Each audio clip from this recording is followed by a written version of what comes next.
Canal नामंजूर सुबुदेरो वेझो उस्तादनि शागिर्दनि ऐं शागिर्दियाणियुनि जो एहतिजाज।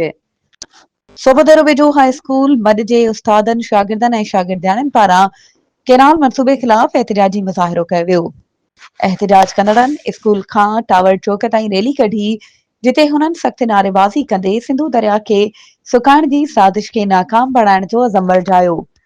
एहतिजाजी मुज़ाहिरे खे ख़िताब कंदे उस्तादनि शफ़क़त हुसैन शागिर्दनि ऐं ॿियनि चयो त रेगिस्तानी इलाइक़नि खे आबाद करण जे नाले ते सिंध खे बयाबान बणाइण जी साज़िश थी रही आहे, जेका कंहिं बि सूरत में क़बूल न कई वेंदी। सिंधु दरिया सिंध जी ज़िंदगी आहे, इन खे कंहिं बि सूरत में सुकाइण न ॾिनो वेंदो। हुननि वधीक चयो त सॼी सिंध इन्हनि केनालनि ख़िलाफ़ सरापा एहतिजाज बणिजी चुकी आहे। तंहिं करे हुकूमत खे घुर्जे त फौरी तौर ते इहे केनाल ख़त्म करे सिंध जी अवाम में पखिड़ियल बेचैनी ख़त्म कई वञे। वधीक ख़बरुनि ऐं अपडेट्स जे लाइ असांजे चैनल खे सब्सक्राइब कयो ऐं हा, बेल आइकन खे प्रेस करण न विसारिजो त जीअं असांजी हर नई अचण वारी वीडियो तव्हां ताईं पहुची